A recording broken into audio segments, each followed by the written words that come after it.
Hey everybody, welcome back to the Wedding Film School Show. My name is Jared Haskell, here again with Mr. Jason McCutcheon in the house. What's up, Jay? We're just here talking about the world's most interesting subject that most people like, which is wedding filmmaking, and I am excited to talk about it. You know what's funny is like you could be so into this world or whatever, and I'm sure this is how like anybody who's like in like some weird niche thing, like, oh, we're crocheting masters or some random thing, and you're like, to you it's your whole world, and then you go out into the actual world and no one. People still call you photographers. Yes. I was met a banker yesterday and she's like, oh, okay. Every year, Thanksgiving, everyone asks me how my photography business is going. And I'm always like, I used to correct them, and they've been corrected 7-8 years, you know. We actually do wedding filmmaking, like video. Every year they'll come back. How's photography? Now I'm just like, it's good. It's going really well. And I just roll with it because no one cares. No one knows what it is. No one cares at all. Not only did we decide to... I'll show them the films, by the way. Oh, look at this film. We were just in Sintra, blah, blah, blah, blah, blah. No one cares. No one asks like, oh, let me see that. Oh, it's so cool. Like, yeah, no, I think it's really cool. Yeah, it's so funny. It's like my own mother is like, like, and then I always hear about these people whose like families are like so excited about their work. Yeah. And I'm always like, wow, that's crazy. Yeah. That's but insane. Regardless, we have chosen to not only shoot these and talk about them and spend all our time on them, but also talk about them on a podcast. So what are we going to talk about today? We're obsessed. Today we're going to be starting out with a topic. I don't know if we've ever done an episode like this. We definitely have. We have? Yes. Oh man, 7 years of podcasting will do that to you. But not recently, and I don't think it's a little different. I'll say we are doing it different than we have in the past. Sure. Well, today's episode is called "Starting Out as a Wedding Filmmaker." So, I would say to our very experienced veteran type of community, stick around. I hope we didn't lose you already, because I think we want your feedback. I think I'd like to hear what people think of this and the advice that they would give to newbie wedding filmmakers. But we don't want to have just a podcast that's geared towards kind of our core audience, which is older people. We do want to give back to, people that are just starting out in the industry, because when you're first starting out, it's really difficult. It's really hard, not only trying to craft and mold the final product, but then also how do you form a business around that? And that's probably more of the challenge, right? Yeah, and I think the other thing is like, even if you are very established, like, I think it's good to think back on what are the fundamentals of what you're doing that are not the things that you're like a lot of the time, and I want you to hear this if you're starting out, a lot of the time, the thing that you're spending your time doing in your business is not the core offering. Yeah. And that's okay. It's part of what you're doing, but it is important to remember that. Like, this is not critical. Like I'm going to engage in Tuscany in a month, and I hope that goes well. I hope I make some connections. It is not core to my business to go to Tuscany to engage. Right. And if you think it is, for some of you it might be. I guess for like someone like Lindsay Conklin, it might be. For us in our business right now, it's not. We have other ways we do marketing. We're trying something. We're trying to grow something. And there's probably a lot of things like that. If you're in your business right now that you got to be honest about, like, especially if you're struggling or you want to go to the next level, that maybe if you thought more like, what is core? Like, what would I do if I was just starting my business? You might be like, I don't need that. I don't need that. I don't need that. I don't need to spend money on that. I don't need to go do that. I don't need to spend extra time on that edit. Like, this isn't helping me. Mm-hmm. So that's kind of what we wanted to talk about in this episode is like, what should someone be doing if they were starting out? Like, what would be our advice to someone that's getting started? And one of the biggest advices I would give, Jared, is to sign up for Second Society. Second Society is a great website. Head over to secondsociety.io. They're a great partner of our show, and they are doing an incredible service, which is allowing you to find awesome second shooters. And also, if you're starting out, one of the number one things you should be doing is shooting a lot. You need to be trying to shoot as much as you possibly can. And one of the best ways we know to do that is to sign up, become a second shooter on Second Society, and work with awesome people to improve your skills and learn how they do it, learn on the job, all that stuff. So head over to secondsociety.io. Use coupon WS3 for 3 free months of VIP membership. And I promise you, not only will you find awesome shooters if you are running a business, but you will learn a lot if you're looking to shoot and you're looking to do more and improve your skills. Head over to secondsociety.io. So I think just to clarify kind of what this episode is going to be discussing, we're not going to be talking about how to film your first wedding, like the craft and how to get in there. That would probably make for a weird podcast episode. What we're going to be talking about is almost like the things you need to figure out before you film your first wedding. Or maybe you filmed your first wedding and now you're in the process of developing the business around it. And we're going to talk about some creative things too. So hopefully I didn't lose you when I brought up the B word.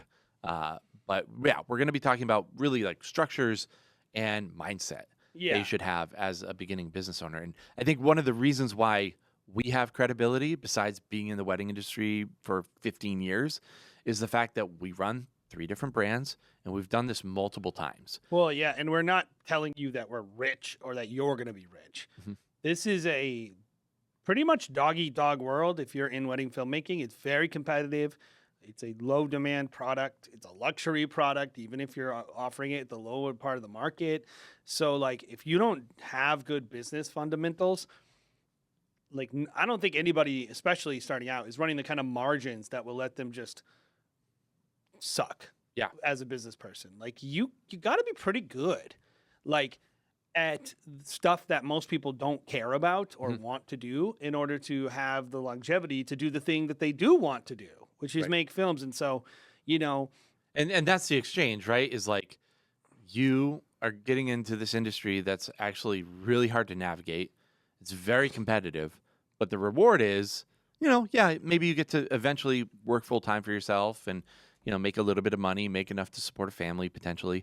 But you also get to do something that's really cool at the end of the day. I think wedding filmmaking is super fun. I never would have imagined I would have this job. There are probably people, and I don't think this is dumb. There are probably people who would, if you told them, like, if I gave you a job where you can buy a brand new camera every 2 years, would that be a good enough incentive? And they're like, yeah, if I get to just play, like shoot. I think you need to think back on that if you're experienced or whatever. Is like what you're actually getting to do for a job is shoot with a camera and get paid. Yep. And that is pretty rare. Most people who are doing that, they work for someone else. You get to work for yourself. Yep. You get to have your own brand. So before we get into the episode, I want to say one thing, which is, I think two key points to preface it all. The first one is that obviously you need to shoot and edit well, like Jared previously mentioned. You need to shoot and edit well. So we're not trying to discount the films themselves. Like we're just saying it's a prerequisite to being good. So I guess like assume like these are like prerequisites to really take advantage of something like this. First, that you are acceptable as a shooter and an editor. And because obviously that's a given, right? Yeah, I think so. And we do care about it. We're actually, do you want to announce this right now, what we're kind of getting into?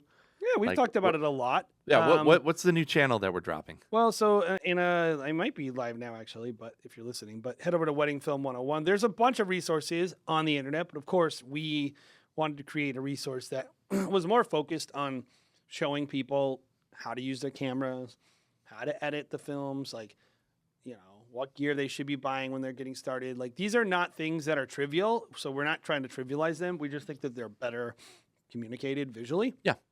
And kind of just podcasts I think are different. So, Yep. Head over to, Wedding Film 101. And that's on YouTube. And we're going to try to drop multiple releases a month. Yep. That's our goal. Yep. And all that right now on Wedding Film 101, free content. All free content. So a lot of that content is probably going to be, content that you can find in a workshop, find in a mastermind, find in, these modular type of, curriculums, right? Well, It's yeah, I all going to be mean, free. my belief on the whole thing is like this knowledge is not very valuable anymore. Like how to shoot weddings is not that valuable knowledge. Yeah. If you're paying for that knowledge, I don't think it's necessarily very valuable. You're not getting anything in those paid courses for thousands of dollars that you can't just find on YouTube at this point. You'd be better off signing up for Second Society and getting paid and setting your rate really low and shooting as many gigs as you possibly can at a really you'd be better off charging someone $100 to second shoot, telling them I'm not that experienced, but I'll do it for $100 than paying $2,000 to learn how to shoot. Yep. And getting really good. That's how you'll get really good. That's how you get good. But, that is work. So, people don't like to work. They just like to hang out. Well, so. and also people like confidence. And so, So if you like to work, that's a great approach. I'm happy to deliver something that will boost people's confidence. I Mm-hmm. just think it's not that financially valuable. What I do think is very valuable is what we're talking about today. Yeah. And so let's talk about it. Yeah, sure. So again, kind of talking about things that you should be doing, setting yourself up for success as a wedding filmmaker. First thing we put down was systems, right? Yeah. Systems, there's a lot of different types of systems that we run with our businesses. You can have your marketing systems, your sales systems, you can have your back end systems, your production management systems, your editing or your equipment loadout systems, your ingest systems. There is kind of a lot to work with here. I would say probably the best thing to do is write them all down, write your entire process down from beginning to end, starting with your first. You probably need to start it with marketing, right? I think you did everything. Like Yeah. you need, in coding, there's always like if this, then this logic, which is like helps you. Like people are like, oh, that computer's fast. Why is that computer fast? Well, it's because it just does a thing no matter what. If X happens, it does it. It's not making a decision. It's following a rule. And I think in businesses, there's decisions you have to make, especially if you're in an artistic business like ours, like where it's subjective, like you should be making decisions, saving all that decision-making energy for actual decisions and systematizing things that can just be, it's almost like automating your brain. Yeah. We love AI. Everybody talks about AI and automation and all this stuff.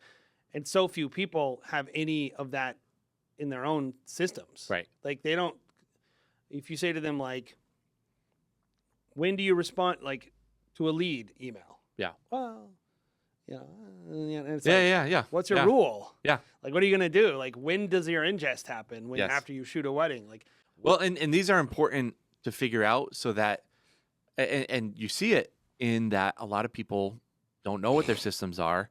They're terrified to introduce even like a second shooter to their shooting system. Yep. So it's like when you actually hire someone on Second Society, what do you tell that person to do?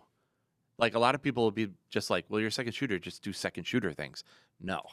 What is your system for that one person? Yeah. What is your vision What do you want for your second shooter? What do you want them to do? Yes, exactly. Otherwise, they're just going to do whatever they do. What are the rules? And then here's the deal. You get frustrated because they didn't do what you wanted them to do. Yeah.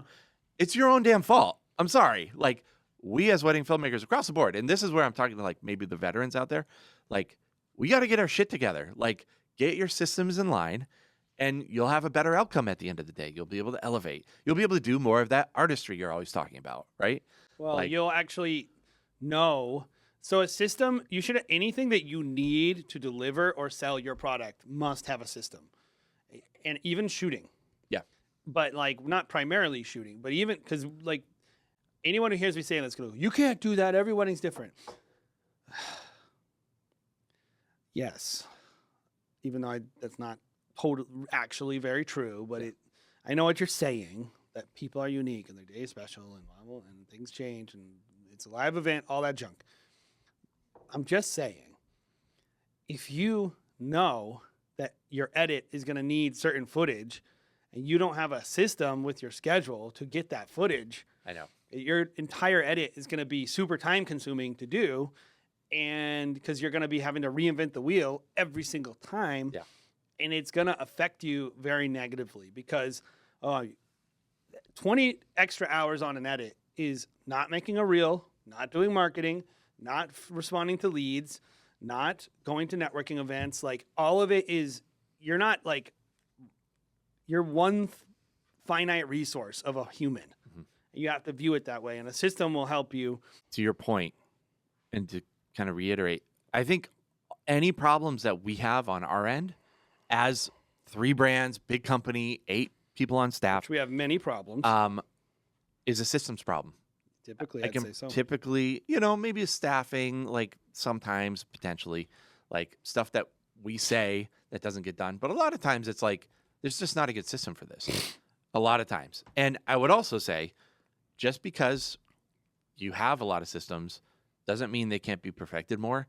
It's an ongoing journey. You're always trying to change your systems to be more optimized and be better. So it's just, there's not perfect systems because things change. The ways that you do things change. Things that worked last year might not work this year. You have to always be updating these things. But I would say for wedding creatives getting started, and the way that I would lay things out, maybe it's just my brain, I would lay out the entire process on almost like a timeline, right? I would start with marketing. That's why I brought it up. Start with marketing. What is your system there? I would go into sales. What is your systems there? And just like bullet point them out, like that's the way my brain would work. And then it's okay if you just put a question mark in these certain parts. Like, I'm not sure. Like when you're first getting started, right? Leads. I don't even know where to begin with that. How do I even start with that? How am I going to get leads? That's okay that you don't know. Put a question mark there. Fill out your whole thing. Well, and also it's okay that you don't know all the questions to ask. You don't know all the questions to ask. Just take the ones that you do know. That's why you're listening to this podcast. Yeah. Right? But I think, I would start there. Marketing into kind of like your sales, into almost like your ingest, how you're managing each couple when they're communicating with you. Where are you keeping those communications? How many times are you going to email them about the day, things that you do? What are the things that you do leading up to a wedding day? Figure that stuff out. Lead up to the wedding day, are you going to talk to them on the phone? Are you just emailing them? Are you opening up text communications with them, or are you, leaving it to email? On the wedding day, what is even the day before your wedding day, what is your equipment loadout checklist? Once it comes to the wedding day, how early are you getting there? What are you doing to mitigate traffic? Like, what are your systems there? Just getting there. When you're there, how are you filming? How early do you want to show up to set up your equipment? Is it half an hour, 2 hours beforehand? What works best for you? I mean, you're going to eventually learn. I'll say it this way. Anything that happens most of the time in any part of the process of your business and your art is in need of a systemic approach. Like, you need a system. Even if you don't realize it's a system, even if it's just habit for you, that is also a system, because it's what you do every single time. I would say it's just internalized. It might not be a system, but you need to systematize it. Sure. Like, you might be doing something random that you should be doing systemically. Mm-hmm. Right? Is it random if you do it every single time, though? If you arrive an hour early every time, so that's a part of your system. Travis Wilbur is our person, and he's going to maybe edit this. I love Travis. He's a very random man. Like, there are things he knows he should do that he does not do because he gets caught up in what he's working on or excited about. I have to be like, no, dude, you got to do this. Oh, yeah, got to do this. So, like, he knows he's supposed to do it.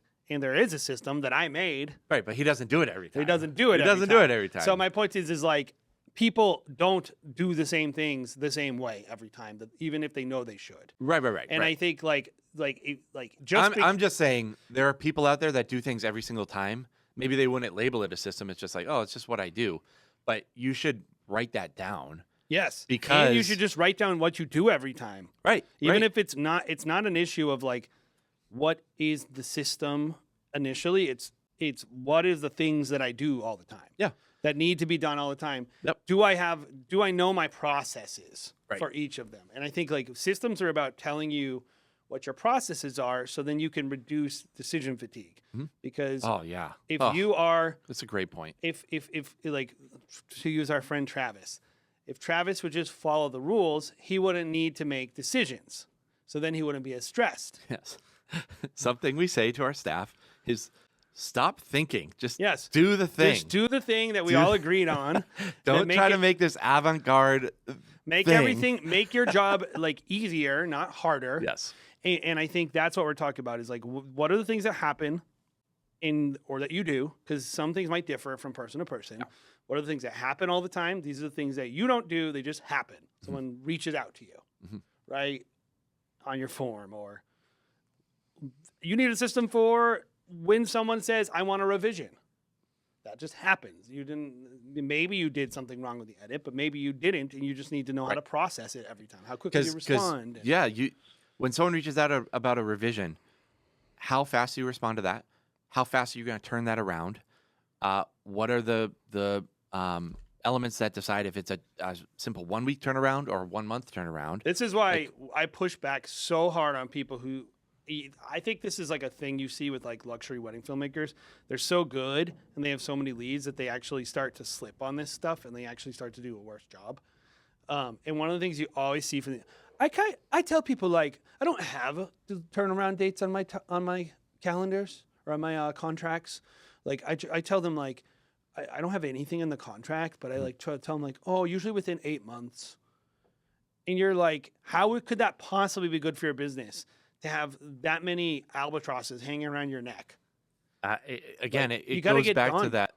You mentioned it, and I totally forgot, because that's massive. It's just the decision fatigue. Like, I'm someone who suffers from that greatly. I'm not sure about other people, but like, if I have a lot that's out there, those albatrosses hanging around my neck, I feel like I get nothing done all day. You have to systemize how you're going to, effortlessly get those things done.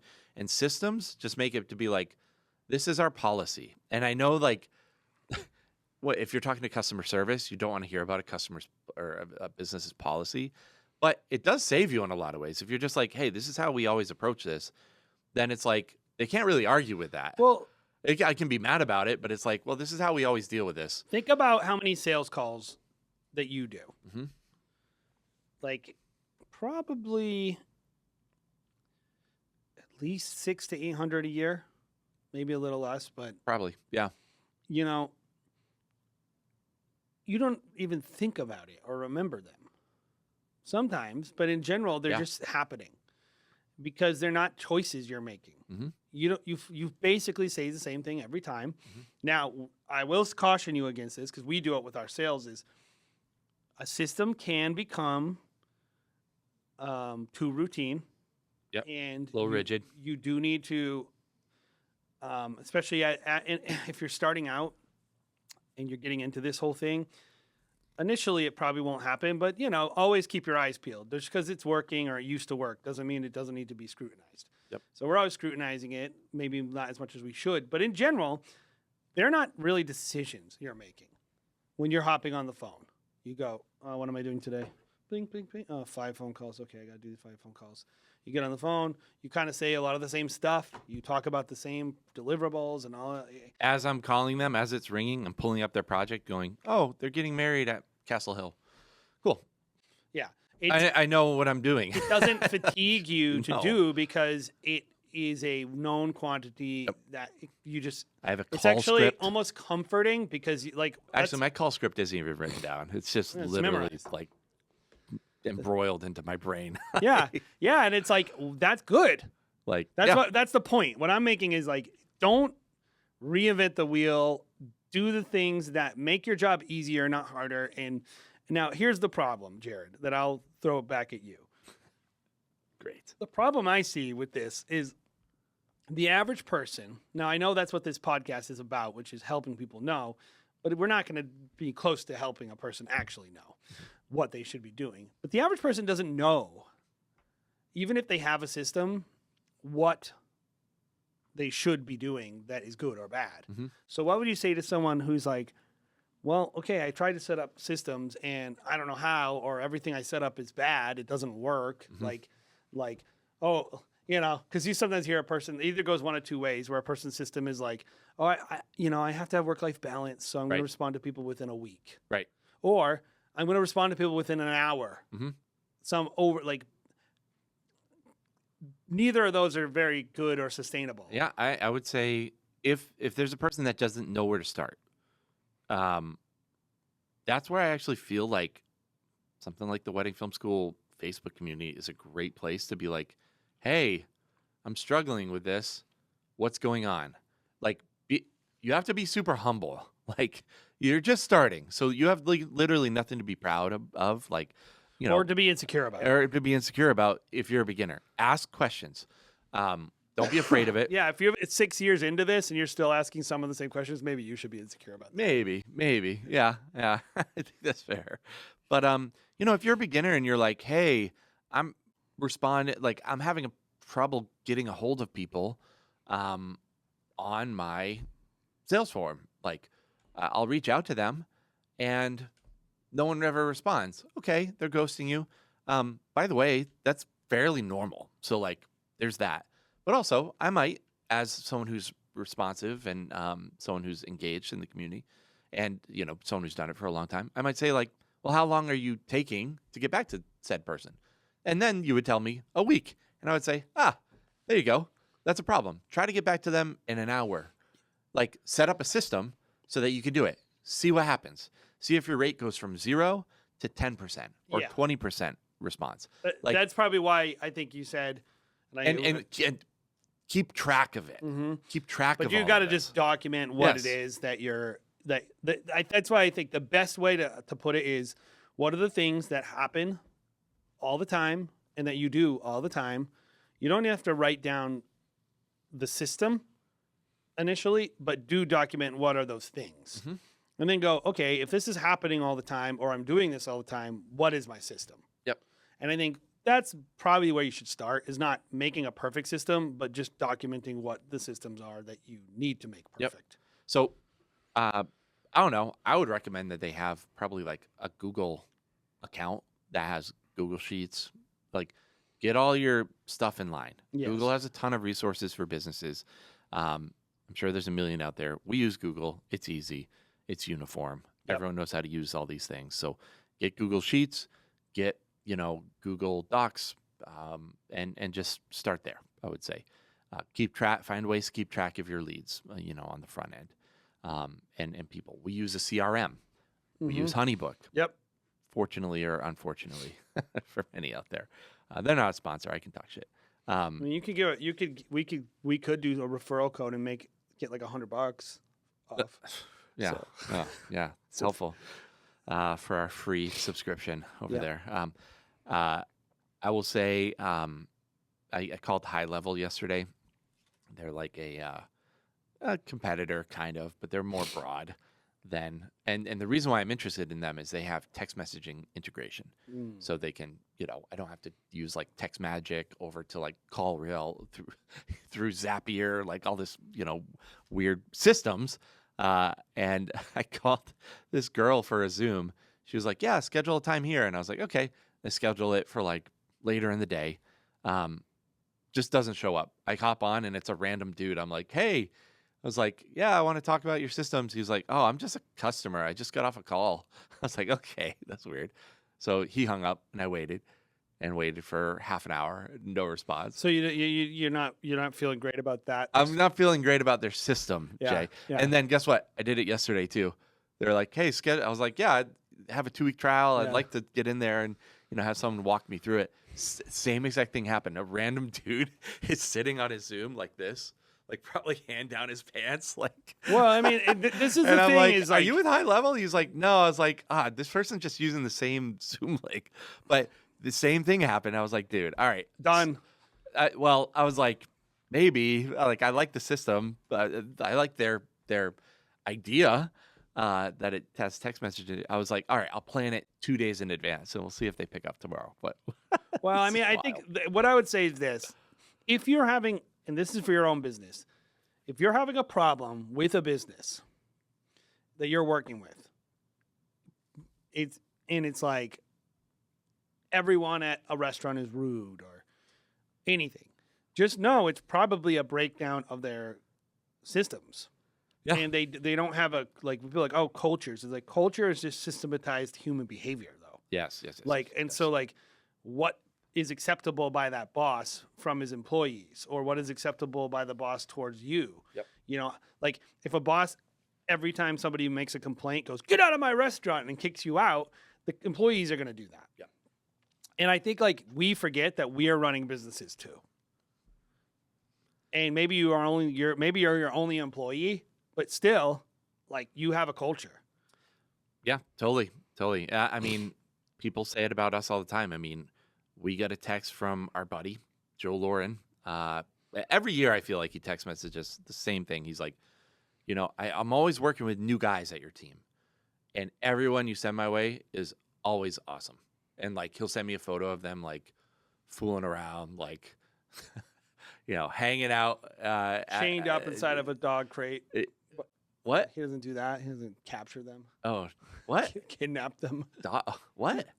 It's a joke about him kidnapping them. Oh, yeah. He likes the young boys that we send to him.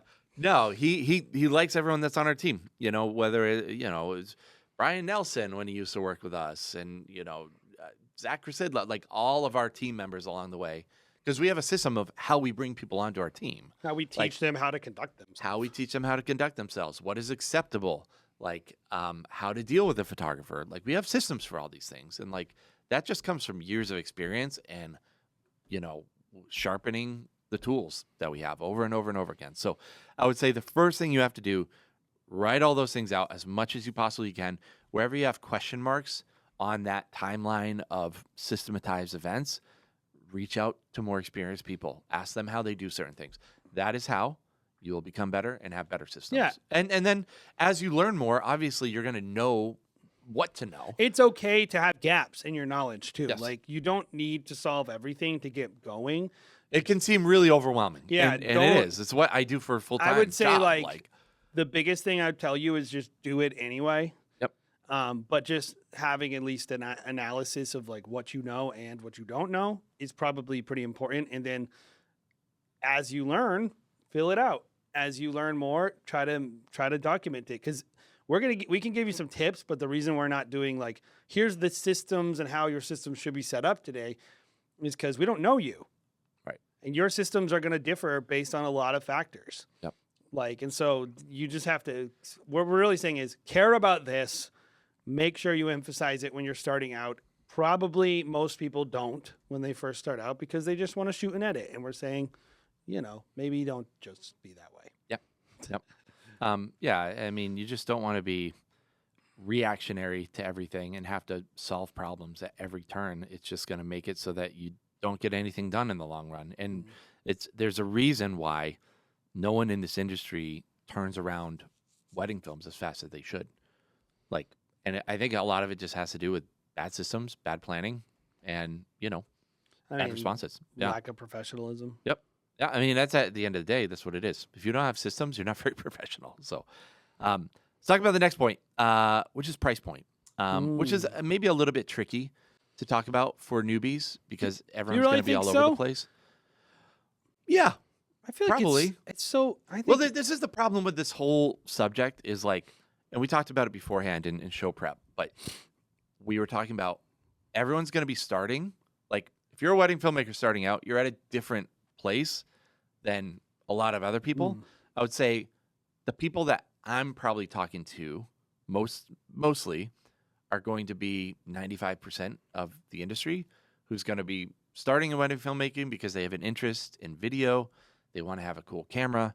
And so they found a friend who's getting married and they shot their wedding at the local, maybe the backyard of someone's house, maybe at a local country club or venue or whatever, and they're just getting started there.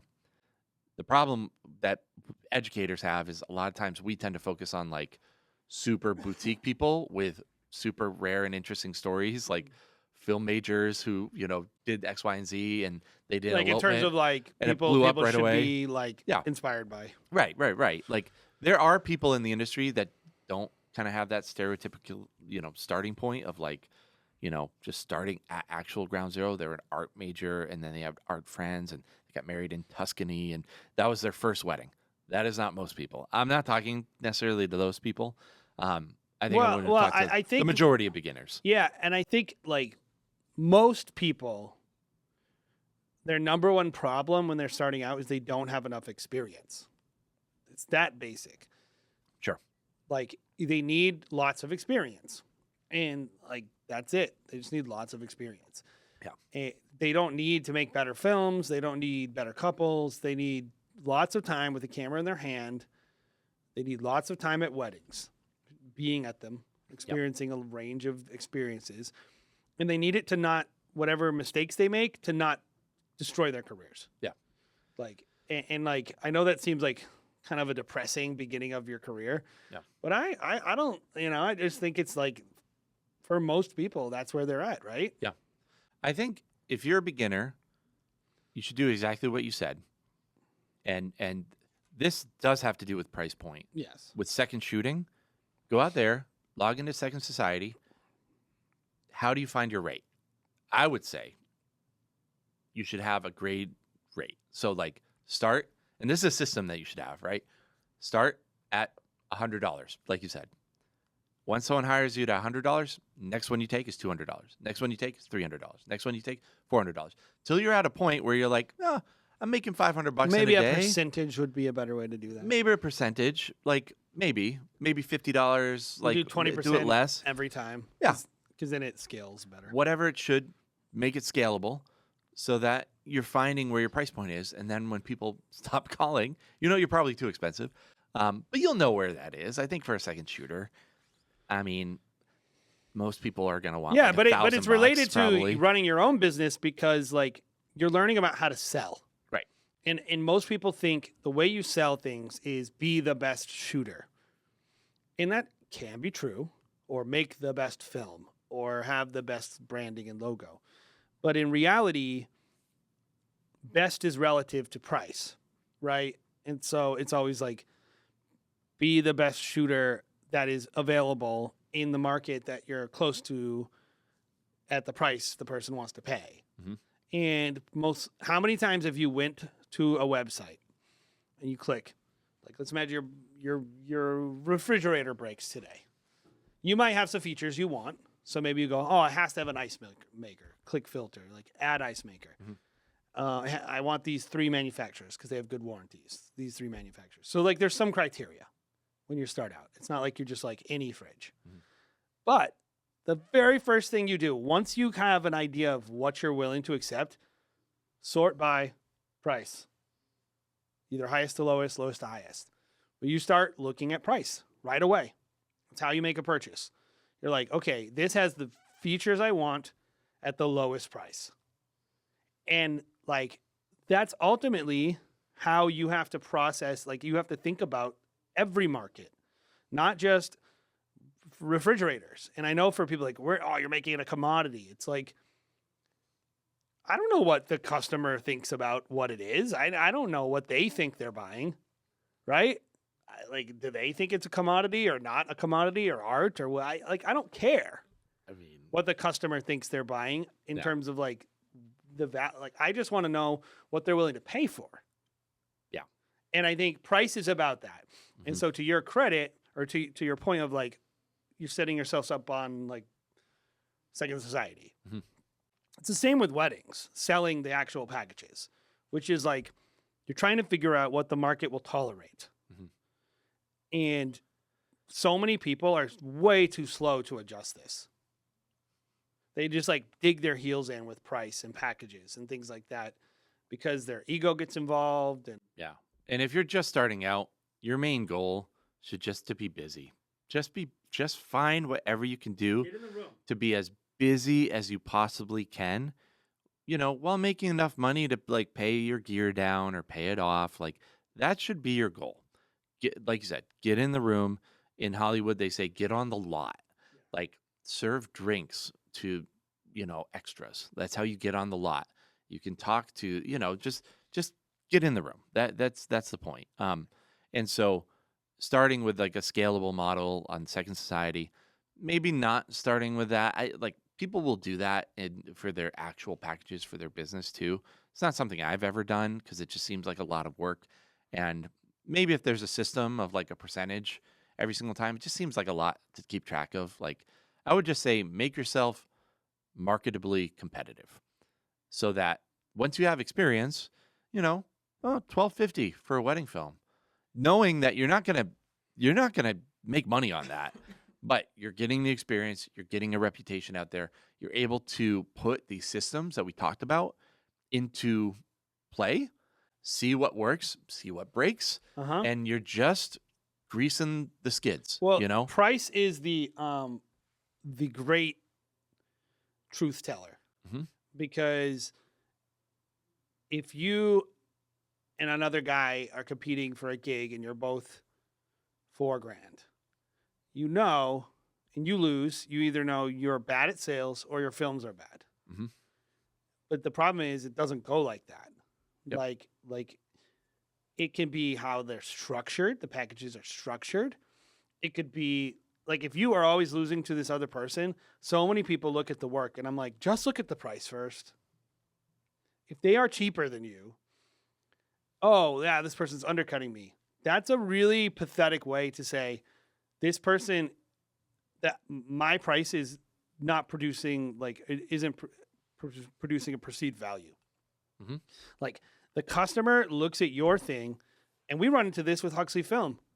They look at Stop Go Love, they look at Huxley, and if it's the wrong situation and we don't have the right pitch or the wrong wedding or whatever, they might look and go, well, what's the difference? Mhm. I'll just go with the cheaper one. It's price. Yeah. For that customer, it's price. And for you, if you don't understand that you need to really right price your business when you're first starting out, it could devastate your launching pad. Yeah.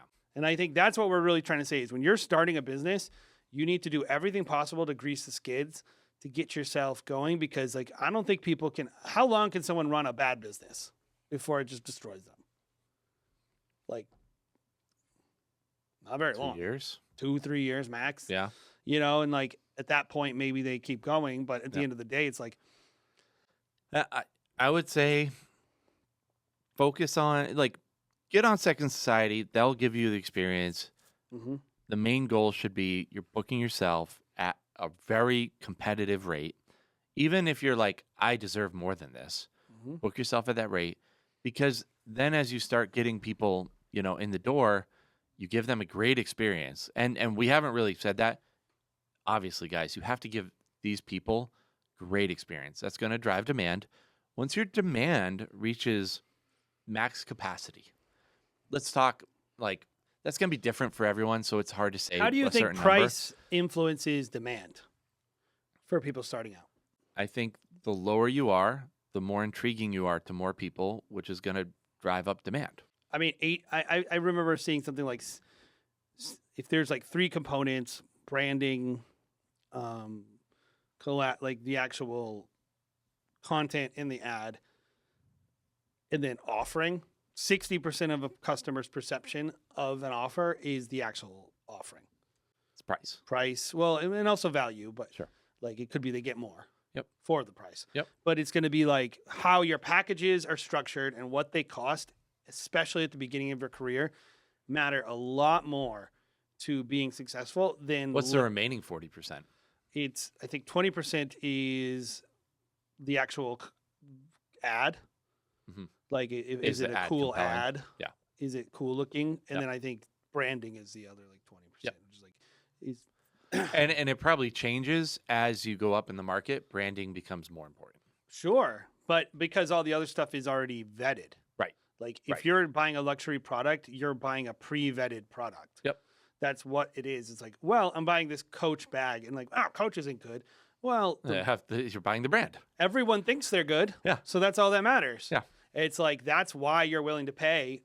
Even, I mean, dude, I get nerdy about this because I like good leather goods. I don't own any real designer stuff, but I like quality stuff more than anything. And so I watched this YouTube channel where he like rip open this like Gucci shoes or he just tests the leather. And a lot of times it's not higher quality. No. You can buy higher quality stuff in Spain than in Italy, No. like or just as Yep. good, and for less. It's just you're buying the brand at that point, and that's all it is. So, But you don't have a brand if you're starting out. So that's our point. So Right, what right, you right, have to right. sell is the price right. and the actual value, perceived value of your products. Yep. And so if you are putting your packages together, so let's be specific, right? Person has packages. What would you say to someone who's thinking like, I have no packages and I have no pricing, but I'm pretty good at weddings, like a second shot. I'm signed up for Second Society. I'm ready to have a business. Mhm. By the way, that is a business. A business is when you start selling the thing. Yeah. So you're starting to sell the thing. Yep. Sorry. It's like an endless warehouse. It is a warehouse, so like- hopefully they're working. What would you say to someone who's like, Yeah. okay, what do I do? Like, what should be some fundamentals I should really look at when I'm setting this stuff up so that I'll maximize my potential to be successful? You need something to showcase. We're talking about the person has zero, nothing. Well, You maybe need something to show. So do whatever it takes to get that something to showcase, right? For us, when we first started, we maxed out our credit cards, we got all the camera gear, and then we said, now what? This is in 2010. Yep. I posted to Facebook, anyone getting married? We want to shoot a free wedding. And I got a response. We got a client. They were cool clients. Shot their wedding for free. And it was awesome. And we brought that one wedding to a, what was it? A Wedding show. wedding show in Rhode Island, I think it was, Yeah. at the casino. At a casino. And dude, things have changed so much. It's so funny. And we sold what? 6 weddings out of that? We only sold 2. 2 weddings? Was Well, 8 one- the next year? No, we never sold 6 at a show. We sold 2. One of them was really good. The other one was fine. Yeah. One of them was really a pretty nice wedding. Yeah. So So we got something. So I would say that's probably the first step. After that, maybe you start with that kind of slow ramp up of like, hey, every single wedding I book from here on out, I'm gonna bump up 10%. Book a wedding for $500. See how it goes. well, yeah, but what if Book they your don't wedding even for- know what should I put in my packages at all? What should my prices be? Yeah. Like, what is a good price? Well, there's a lot of strategy on that. It's a whole topic. I mean, probably I'll a just whole give a very podcast. simple, Sure. which is look at what everyone else is doing. Fair. Just go look at what all your people in your like go look at your competitors. Go look at what Stop Go Love is doing and Or- Merriment Films is doing. Sure, but like go look at your competitors, Yes. especially locally. Yeah. Not just people who are, and not the people who you're not competing with. Mhm. Like if you're like, oh, I live in Santa Barbara, so I know that Lindsay and Cherish from Le Rev live in Santa Barbara, so I Yeah. want to look at their. No. Yeah. You're not playing in that playing field. So this is also what I would say for beginners, and something that I disagree with the industry as a whole that a lot of people do when they're structuring their packages, and I would tell everyone to their face, you're wrong. When you're covering a day, just make it the same for every single package. Maybe one shooter versus 2 shooters, that's a variable, but make it 10 hours every time.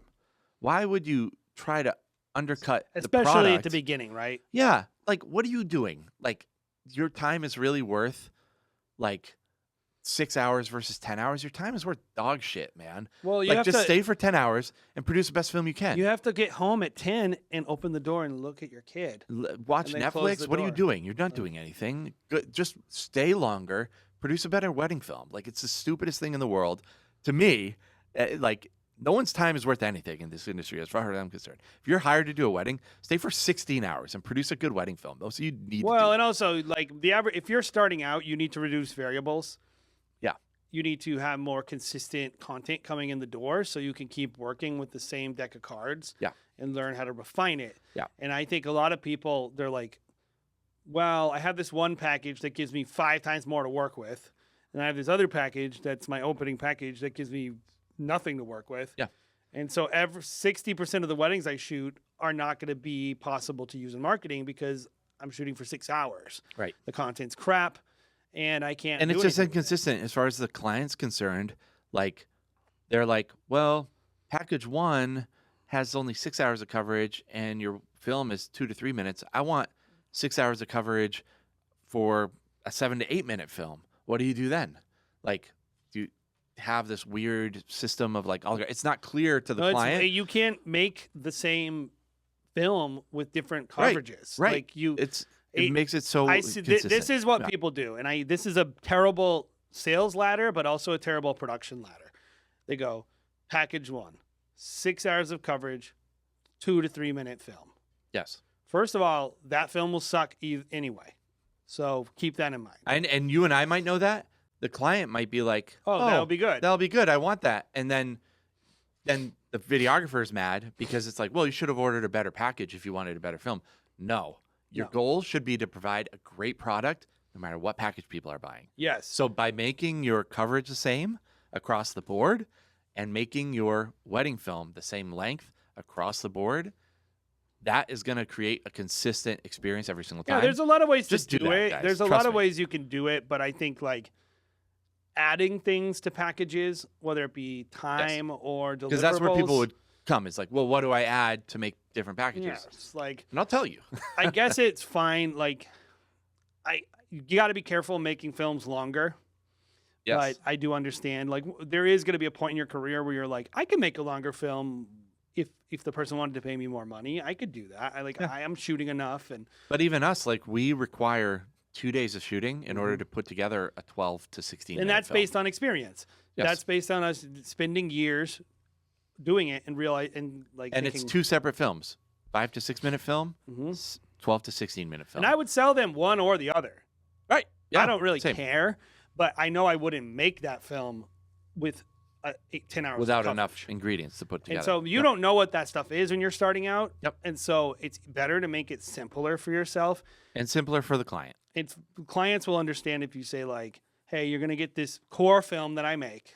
I would always recommend if you're starting out, have a core film that you make on all your films, and then the package 1 is the stripped down to like the minimum viable product. Yep. And then the package 3 or 4 or 5, however you want to do it, is that plus. Yep. And I think that's the Plus simplest way drone, to do it. plus second videographer. And then plus just make sure ceremony edit, plus toast edit, plus dances, teaser or plus drone coverage rehearsal. or- Like, you just are adding on things over. Add raw footage to one of your packages. There's a million things that you can add and up. then you could say if you really want the gig, you've created perceived value on all those services and add-ons, and you can say to someone, "Hey, if you buy package 1, I'm going to give you these 2 things that have this value on this package for free." Right. Instead of you're already like you're not giving them anything. Like you're giving someone $1,000, which is going to help you in sales, instead of giving them nothing. Yep. And I think there's so many little things like that you can do psychologically, and not just psychologically, like you're helping someone perceive your value to them. And I think when a lot of people say that, they mean the goodness of your film. Mhm. Oh, my value. It's so, because I'm so special and so unique. It's like, no, value is like if you went to a store and it was called like Value Mart, would you think it would have luxury goods? Or would you think it would have goods that are a good product for what you're paying? Yeah. You know, it's like, am I getting what I'm paying for is what value is. Yep. And am I getting good value means I'm getting a lot for what I'm paying for. In producing the sense of value in early in your profession, this is going to be really important to you because your films aren't as good and your brandings isn't as good, and you don't have the reputation. Like, even if you know inside of you that you're awesome and that if you get the opportunity, that's how I feel about super, super high-end luxury. I know for a fact if I could get in the door with the right wedding planner, that I will blow their mind. But I don't have the gig yet. And so if I want to get that gig down the line, and we have some great planners, so I'm not ripping on anyone we have. You're talking about doing a $20,000, $30,000, $40,000. I'm talking weddings. like one Yeah. of 10, some celebrity wedding planner. I'm not saying I want to do that, but if I wanted to get in the door with those people, my first gig, I'm going to have to show them that I'm going to have to give them a good value. they're not going to pay market rate. Probably. They might, but probably they're going to want a good value. And then I prove myself, and then I get market rate. And I think a lot of people are really focused on the money, but what they really need to focus on is their perceived value to the market. And when you're starting out, you don't have much. Right. And so that's okay. Don't fight it. Just focus on whoever you talk to on the phone, making them feel like they're getting a good deal. Yeah. I think is really important. Yeah. And to kind of pair with what you're saying, when we're talking, bring it back to like packages specifically, you should make your middle package be your best value. The first package, Not your lowest price. yeah, not your lowest price. It should have the most things in it. So if you were to add it up off a la carte menu, it would be the most satisfying to people. And you could do top-down sales where your, highest package is your first package, and then the second one they look at has, more perceived value, and then your third package is your lowest cost, but it has like such a small amount of things that people are like, and we were just talking about like psychology of like a buying experience. When you present it during sales and how it's presented. And I don't want to dive too much into that, but I would just say your middle package most of the time should probably be your most appetizing package to most people. If you're wondering how to lay that stuff, will be. If you're wondering how to lay that stuff out, you can head over to I think stopgolove.com, our website. We do a pretty good job organizing our packages. Yep. The other thing you can do is head over to lumasites.com. Yep. You can buy a template. Yep. We are developing this stuff specifically for wedding filmmakers. We want it to be kind of plug and play. These templates are set up in the way that we would set our own stuff up to the best of our ability, and really targeted at people who, I think it works with any part of, it's all customizable too, but if you're getting started and you're like, what should I do to set up my packages? I think head over, you get a show it site from us on lumasites.com. It's only $300 and it's structured in such a way visually the way we sell our stuff. But I think that's a big thing is like people oftentimes don't know how to like present the information to people, and I think that's going to be I don't know, there's probably no skipping like just getting reps on a sales environment too, right? So if you suck at it at first, like you're probably just going to suck at it. Do it. Yeah. And kind of what you were saying about like how people should know what they don't already know. Finding the best free resources is the best place to start. Like you said, weddingfilm.school/resources. There's a lot of free documents that you can just download. I'm on there right now. Annual budget worksheet. That's a system. Long-term goal tracker worksheet. That's kind of just like a little bit of like a brainstorming kind of document. Wedding creative market research worksheet. Resource inventory assessment guide. Creative business model white paper. Those are 5 that are on there currently, and we're going to be adding more in the future and just providing more resources. So make sure, check out weddingfilm.school/resources, and that'll kind of get you started on some nerdy worksheets that the most can get you started. thing that will actually be the most beneficial. Yeah. Well, it's a lot like weddings, right? Like planning a wedding, you do a lot of things up front, and then you have this in-between time of like not doing a lot, and then you have the wedding day. It's the same thing with creating a wedding film business. It's like you buy all the gear up front, you're really excited, you're like, I'm going to get all this stuff.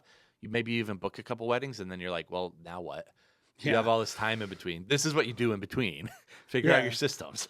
Well, exactly. And like, don't let things drag on forever too that aren't working. Yeah. Like actually start, like if it's not working, you need to know that as soon as possible. I mean, you can't be like hemorrhaging money. Yep. Let's talk about, we already talked a little bit about branding. Let's talk about websites and, what people should be doing with their website. Maybe we don't have to dive too far into this, but like, what should someone do when they're setting up a website? What should they be focusing on? So first thing I'll say is the first thing you should do is get a website. That's like you need a website. You only need a film to make sure that you are actually good at this. But really, like you need like 2-3 films, but you need a great website.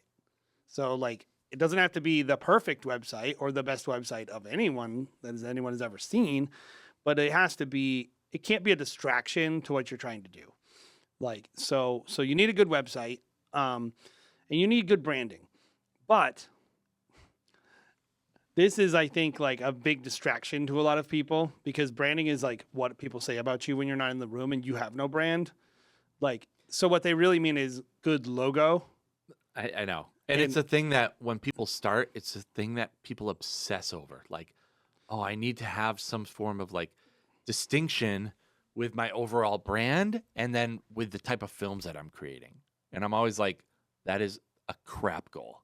It is a bad goal. Well, it's not going to produce the results you think. No, the 10 people who go to your website aren't going to go, wow, this guy's brand is so much better. Because if you're like most people that are starting out in wedding filmmaking, you're going to appeal to a country club person because you're cheap. They don't give a crap about your freaking brand. I would they push care back. about if you're a professional, if you're going to deliver it, and you're going to film their grandma. Filming their grandma on the day is much more important than your artistic style. So here's what I'll say. What your brand is. I push back a little. I think branding is very important as a trust building exercise with your audience. And by that I mean like what does your brand need to succeed at early in the career? It doesn't need to succeed at appealing to their sensibilities. Like, you can have a brand called like Shutter Focus Films Magic. Magic Focus Films. Competitors of ours. Yeah, Magic Focus Wedding Films. If that is your business name is very bad. So Magic Focus Wedding Films, and you have like an aperture ring as your logo with magical things popping out of it. A wand. And a rabbit coming out of that. Yeah. At some point, Magic Focus Wedding Films the branding could be a distraction. So like, I think if it was a magic hat with a camera coming out of it, probably that will be a distraction. And so you don't want a distraction. Like, you can't have a wedding brand that is like the person looks at it and goes like, is this person an idiot? Like, are they stupid? Do they have like bad ideas? Are they going to ruin my film? Like typos all over the website and mistakes in your pictures and just things that part of your branding. But what you're not going to get is a bunch of benefit from going to someone saying, I need to spend 12 grand to redo my brand. I need a new name. I need a new logo. I need a new website. And then you look and it's like quite literally the best website anyone has ever seen with the best branding anyone has ever seen. When all that person wanted to know is, are you going to actually do what you say? What are your prices? Mm-hmm. Right? Like, that's what they're looking for at the beginning of your career. So I guess I would say this: websites, branding, logos. If you're good at that stuff, press your advantage. Do what is easy for you. Do it. Like, make a good one. It doesn't hurt to make a good one. But you got to be realistic about what it actually is going to get you, because your problem is no one goes to your website. Like, no one knows who you are. And so, like, the bigger pressing issue is not that your branding is not closing deals. It's that you don't have enough eyes on who you are anyway, so it doesn't matter. So the best thing I'll say to people is, it doesn't have to be great. It just can't be terrible. Yeah. Like, it just can't be a big distraction when a person goes there. Like, so, like, even if you have a terrible brand name, fine. Just go find a font you like and write the brand name in a font that isn't distracting to people. Get rid of some... You can't have, like, a swastika or, like... Can you even say that word on a podcast? I feel like everyone says swastika nonstop now, so I feel like I can say it. Good. But, like, I mean, that was Kanye's problem, right? What? It's bad branding.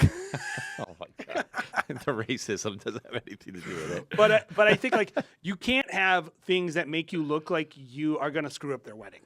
And that's, I think, what really bad branding is, a carelessness thing. Yeah. Like, you don't want to look careless, but as long as you look like you tried, and like you look at the site, you're like, yeah, this person corrected the spelling. The logo isn't like an embarrassment, and I can navigate it. Yeah. I think it's pretty low bar. It's easy for me to say branding is crap and blah, blah, blah if you're just starting out, because you would never do a bad one. I wouldn't do a bad one because I'm good at it, and I've done it a bunch of times. But so it kind of is, I take it for granted. You do. But at the same time, I've hang on. At the same time, I do think a lot of people that are starting out push their brand and work on their brand and make sure that the grain that they're using on the website represents them somehow. So much so to the detriment of like, dude, you have a freaking backlog. Yes. Like, why are you worried about grain on the header of your website when you should be worried about something that's much more important, which is deliver the wedding film fast? But they don't have any weddings. Because no one cares about But the they're grain not on booked. the website. Well, some of them might be. If they're Yeah, just but starting out, that's what I'm saying. Like, people that start out have a I guess weird sense of defining priorities. Yes, because I think it starts like this. They do whatever it is that they're doing. They, If and you it don't could- have any, if you don't have anything, so you have all the time in the world, go for it. Do it. Especially like you said, press your advantage. If you're good at it, we're good at it. That's what I would spend time on if I wasn't doing anything but else. also we're good at it. We don't need to. Doesn't take that much time. Right. So that's like, if you're so good at it, it shouldn't take you that much time. That's all I'll tell you. Yep. But regardless, I think the issue is like why these things become problems for people is when they start their business, they don't understand how hard it is to get booked, how important it is to get eyes on you, and that people are less critical of your brand than you are. Mhm. So they start their business and they do everything perfect, and then they're not getting booked. Right. And then they're like, "Why am I not getting booked? Oh, That- I need a rebrand." Yeah. And then you're like, "You've been up. When did you start? Oh, 2 years ago. Let me see your brand. Okay, I mean, maybe we could tweak some things, but like, I think the problem is that you had 4 people a month visit your site. Yeah. That person, and this is the why systems matter. When did that person decide not to go to your site? And why did they decide not to go to your site? Is it because they saw your Or maybe logo? did they even have the opportunity to go to your site? Exactly. Like if you don't think for 2 seconds that person saw your film and saw your logo and said, "Screw that guy," with a logo like that, I'll never go to their website, and just put the kibosh on you. Yeah. No, they didn't do that. Maybe I might. You would, but they're not doing. If you have 10 visitors a month, that's not happening. Yeah. And It wasn't like 1,000 people saw your website and then chose not to go to it. Yeah. They don't even know that they should go to it. And so the average person's problem is not that their branding is so bad that it's repelling people, is that they're not doing anything to attract people, and that should be their focus. Mm-hmm. That's really what I think you're saying, and I would agree with that 100%. most people out there, 90% of the people that are going to be reaching out to you, especially when you're first starting, I would say even 95% of the people that reach out to you, don't give a crap about your artistic representation of anything. They're coming to you because they just want a film of their wedding with grandma in it and their mom in it. Like, and it goes into the brand side. We always treat these brides like they are art connoisseurs or something. Very cool. And They're yeah, not. very cool. Most of them watch Love is Freaking Blind and the Kardashians. That's what they like. Or like- so like- like my idea of somebody like that having an opinion on a logo or whatever, it's very low. Like we just have to be realistic about we're Americans, man. We like reality TV. Like we Yeah. don't like art. Like when did Well, we and also start even thinking like brides the, care about the art? idea of nostalgia selling this market. Yeah. Nostalgia's big. Nostalgia's the opposite of cool a lot of times. So like so personal. yes, and That's why they want grandma. it's That's why old. they want mom. It's like, grandma that's- yeah. centered. Like if you had a wedding, and I promise you this. And by the way, I think that is freaking cool. I think family stuff. I'm a dad, so like I care about all that stuff. yeah, And but I can don't see want to myself in make. people. But I don't want to Like, make a logo my grandma likes. Sure. No. That's my point. That's but, fine. but it would actually make you money. Like if you had a wedding film company called Blue Would it Hydrangea just Wedding be a Films. lot of lace? Yeah, Blue Hydrangea Wedding Films. Blue Hydrangea? I Blue love it. Hydrangea Wedding I Films. love it. If you had Blue Hydrangea Wedding Films on Cape Cod, Yeah. and you had just bad films, but it was just like, "Mother, you look so good," and then every film had like, she's like, your wedding dress. We wore the same wedding dress that you wore in the '70s, and here are the same blue hydrangeas you planted when we were kids. And then it's like, and we even have Blue Hydrangea Wedding Films to cover this wedding Well, we have blue hydrangeas. You know what that wedding is from? My wife put Ted 2 on last night, and I was like, oh my God, that's such like a Massachusetts, like, what's that, Dorchester type, like, It's not ballroom. It's not good branding. Yeah. It's dumb. That's so dumb and stupid and uncool. Yeah. It's there is a percentage of person that wants to give you money. That is not cool. Right. And they just like what they like. And it's none of your business, by the way. And by the way, I would also say, don't stay there. Yeah, yeah. Like, elevate. Yeah. But, like, do it over time. It's not the thing that you should be doing first and foremost, that you should be front loading all your time into. It should be creating good wedding films, creating a good experience, creating good systems. Yeah, like, and stop doing things you don't like. I agree with that. that is going to be the thing that makes your business last the test of time. Mm-hmm. And, like, over time, keep developing your brand, make it sharper. Like, I love brands, so I'm not poo-pooing it to the end. I would just say we're spending too much time on the front end, probably focusing. Well, and on those also things. like understanding what is actually moving people is not what what you're investing in. It's such a small part when literally it could just be your prices are a little too high. Yep. And it's like before you tweak, this is just business advice 101. Before you tweak something that is hard, tweak something that's easy. And Like what? Like drop your price a little bit. That's easy to change. You go on the website, you change 2 characters. Mhm. Boop, boop. Try that. Yep. Do people have a different reaction to that? You telling me like you're gonna redo your whole brand? Okay, what's up? We have to have a meeting, talk about what the brand is, evaluate what the problems are. Like, oh, I want to do like this. Are there any of those customers? Like these are very like there are times to rebrand. If your name is Blue Hydrangea Wedding Films, you maybe should rebrand. Rebrand quickly because the longer you're known as Blue Hydrangea Wedding Films, the Trust me. longer you'll create a reputation under that brand. You want to change that name quick. Yeah, yeah. Like I'm not saying there's. And by the never- way, ask other filmmakers, ask Jason on a coaching call. Like, just ask people who have been there before how that's going to play off.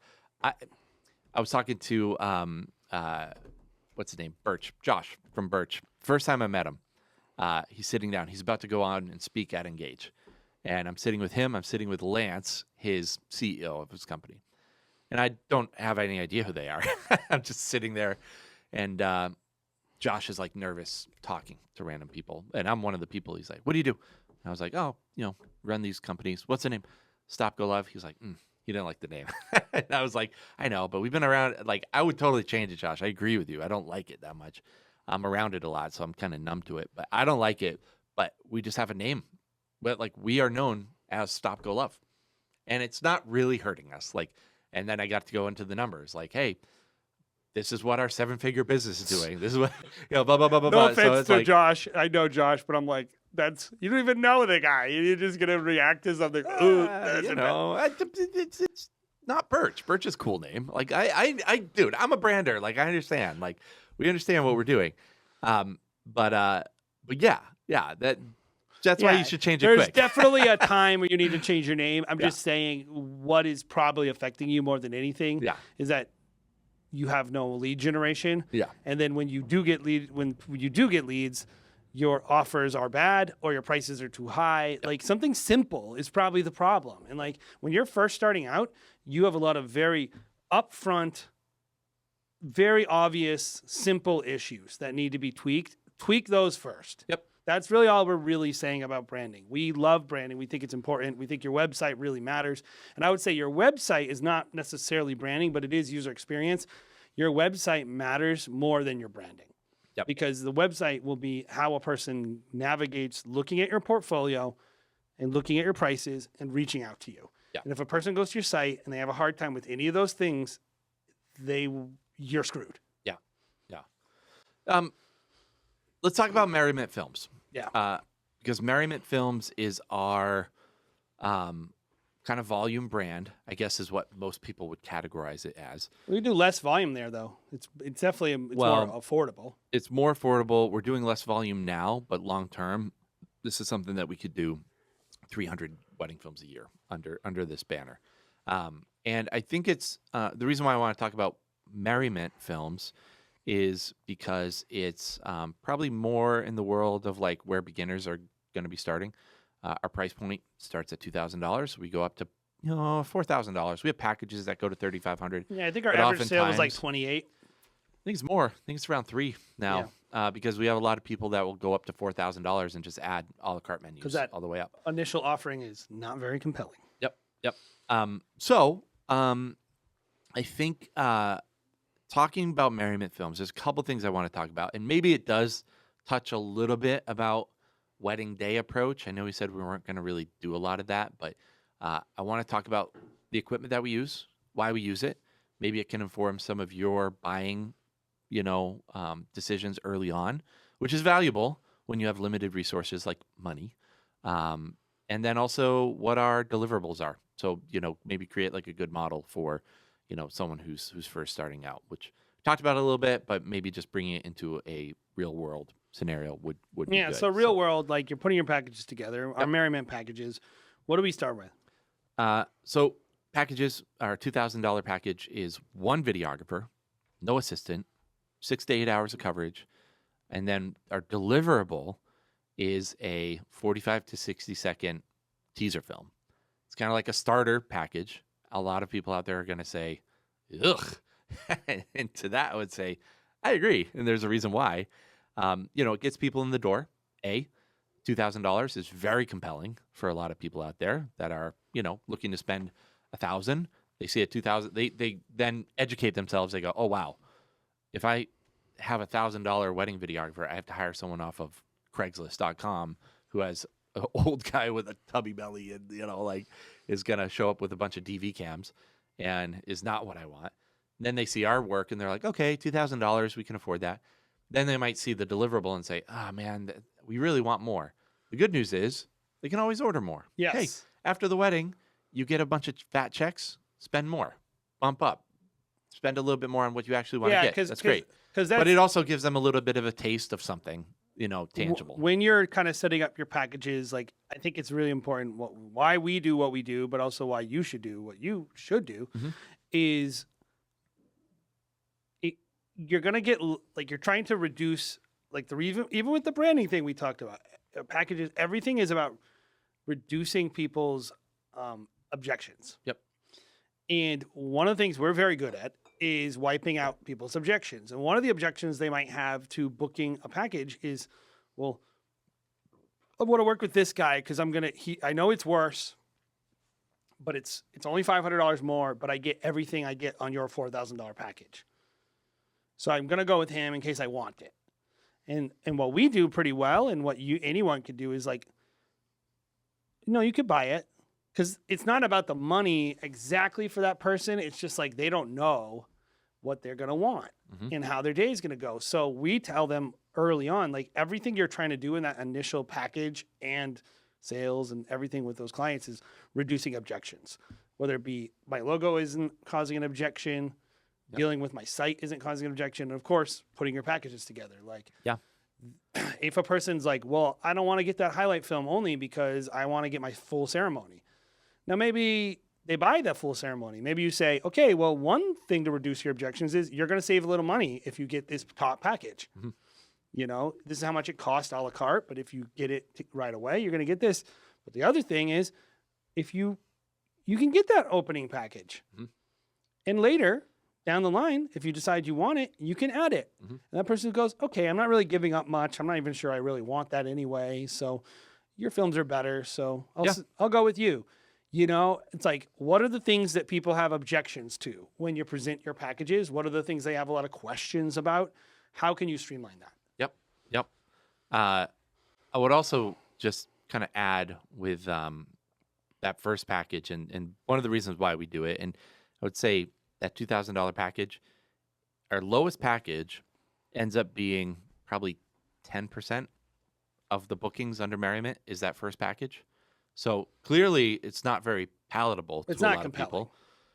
But that's a good thing in my mind. Like, I don't think there's very many people who look at that and go, they're too expensive for me. They go, I want the $2,000 price, but I want the $2,750 product. And then they decide on the $2,750. But then the negotiation they're having is is not with me, it's with No. themselves. Yes. And that is the sales like mecca. That is where like when you can make them sell against themselves and make those decisions for themselves, and they're not negotiating with you. You got them. You pretty much got them. if you're buying anything, the first choice is what do you want to start? Yeah. And then after, almost never do anyone stick to a budget. No. When they start shopping, Yeah. they're just using it as like this is my starting point. And they don't base it on literally anything, any research even. Yeah. And then they go like, it's only $500 more. Yep. I do that all the time. Yep. Like if And by the way, they're already used to it with every other vendor that beats the shit out of them. The venues literally are like, oh, an extra $500 for tablecloths. Bah. They're just beaten. By the time they reach you broken and crippled, the wedding videographer, and you're like, yeah, you can get this for whatever, but you know, if you really want it, it's going to be this much. They're like, just whatever you want. You guys are the nicest out of the whole. Yeah, you got chain, to the like, point. Yeah. Like you got you know like. Well, that's another thing too. List your prices. That I will die on that hill for like. I think anybody who's starting out should all list their prices. Always list your prices. You know why? And everyone who's selling education will tell you not to list your prices, and I disagree with them vehemently. Because your main competitive advantage against the people that charge more money than you is your price. Yes. You're less expensive than the $2,000, $3,000, $4,000. Yeah, if you really are so like, videographer. oh, I'm actually so good and no one knows who I am, right? Right. If that's actually true, then you'll know it's true because every time someone looks at your work and the person you think you're better than, the fact that you will win every bid. If they look at both of your work side by side, and if it's identical, and they go, this guy is $1,000 less than this guy, they're going to go with the guy who's less money every single time. Or it means your work actually sucks. Yeah. Which are both good data points. Yep, sure. It's like either not good outcomes, but good data points at least. Like it's either that you're actually not that good, or that you are very good and your price is too high. And I will say for the people that might disagree a little bit, because there's a certain point where charging a lot of money, like you said, you know, it's a good brand. You know, you've kind of established that you are worth that price point. You know, if there are certain people that simply won't hire a videographer who's $5,000, if you're a 10,000 videographer versus a 5,000 videographer, certain people will just hire the 10,000 videographer, $10,000 videographer, because they're in that price point. They're like, we budgeted for it. There's something they're doing clearly. Maybe they've been doing it for longer. We don't care. The price doesn't matter to them as much. But, you know, the perception is what matters to them, and they may charge it. If you're doing $1,000 or $2,000, those people aren't that type of clientele. They don't have that kind of money. And keep in mind, we know that these are not the customers you always want. So like, we don't need to like have the conversation about like, oh yeah, you got to like really say no to people and get the clients you want and get your ideal client. And we're assuming that you just suck at getting any clients. Yes. Like this is the number one thing that pisses me off, Jared, is like when I look at all this stuff and people act like it's so easy to get leads. And so everyone's just got the pick of the litter, and they're just like, you're getting 100 leads and you're picking out of 100 people which one you want to work with. Mm-hmm. That is not how it works. No. Like if you're starting out your business, you might get 30 total leads and you're hoping to close 50% of them. You shouldn't be thinking about your ideal client unless you are fully booked, unless you're at max capacity and you have the clout to say, these weddings aren't for me. I know I'm going to get other ones. That is the only way you should be thinking about your ideal client. Like, so if you go to a workshop and they're talking about ideal client and you're not full, if you're doing 2 weddings, don't ever even consider thinking about your ideal client at that point. It's not where you're at in the point of your business. So max out your total output before you can even consider something like that. And even then, you know, really consider if it's something you should be thinking about. But so that's package 1. That's you know, our first kind of entry package. It's like the base package. We call it the base package. That's how we sell it, but internally. Base package. Because everything after this is built on it. Yep. And, you know, maybe we can talk about top-down sales a little bit. We don't do it with this brand. I don't think anyone at the beginning of their business really should be doing top-down sales. But our middle package, most popular package, probably makes up 60% of what we do. Maybe a little bit more, 65%. Just spitballing. This is going to be giving the people what they want, right? Same amount of coverage, again, 6 to 10 hours of coverage, one videographer. Instead of a 45 to 60 second, film, they're getting a 3 to 4 minute film, single song. And most people are happy with that. I thought going from 2 songs with our other brand, Stop Go Love, down to 1 song would be a point to use against us. And it really hasn't proven to be the case at all. People don't care. No, they just care about how long the film is. Yeah, 3 to 4 minutes. And sometimes I If get you people like that cut want it into something. like a 1 minute film, they would be bothered. But Yeah, like a 3 to 4 minute film to people nowadays in 2025 is what a 5 to 6 minute film was just a couple years ago. Yeah. So And if people are like start to say to us that's too short, then we make a pivot. I've had probably 2 people, and guys, I'm talking about like hundreds and hundreds of leads and hundreds of people that I talk to every year. 2 people asked me last year if I could do a longer film for Merriment Films. I said, yeah, sure. Pay me an extra $500. I can do that. Yeah. And I'm happy to do that. But a base, and again, I'm simplifying this to compete in this market, and we're profitable. Like we do pretty well here, right? So that is going to be kind of like our main package. And then people add a lot of a la carte items to this package to really customize what they're looking for, which is great. Our third package and deliverable is going to be our same amount of coverage, 6 to 10 hours, or I'm sorry, 6 to 8 hours, 1 videographer still. Same highlight film, 3 to 4 minutes long. And then this time they're getting a ceremony. They're getting an edit of all of their toasts, 3 to 4 toasts, and then 3 formal dances in an edit as well. So they get 4 edits. And this price point is going to be $3,500. Yeah, So- and so they're getting maximum value. Maximum value. It's still if you were to add everything off the a la carte menu, I think it comes out closer to like $3,900. So we do encourage people to go with the package as opposed to just add everything off the a la carte menu. By the way, we understand that we're leaving money on the table with the packages. Yeah. Although we don't really believe we are, but we understand why someone would think that. Our goal is to make them actually feel good about their purchase. Yeah. Like, so if you're wondering why should I give up $400, I could just have a base package and then everything's a la carte. 2 things with that. Number 1, it is harder for the customer to put these things together. And it's number 2, it's harder for you to sell. Mhm. And so if we're talking about increasing your average sale, increasing your close rate, and improving your pitch. And the more unique your pitch has to be to explain it to someone, the more you get into individual preferences, the more your packages need to be customized to make people happy, the less effective your sales is going to be. Mhm. So packages are a great way to streamline your sales process to create a perceived value. Because in reality, like you're going to have a lot more people buy a package for $3,500 than you are buy the same stuff that evens out to be $4,000. Like, so you're really losing money. In reality, like you might sell like 20 top packages for $3,500.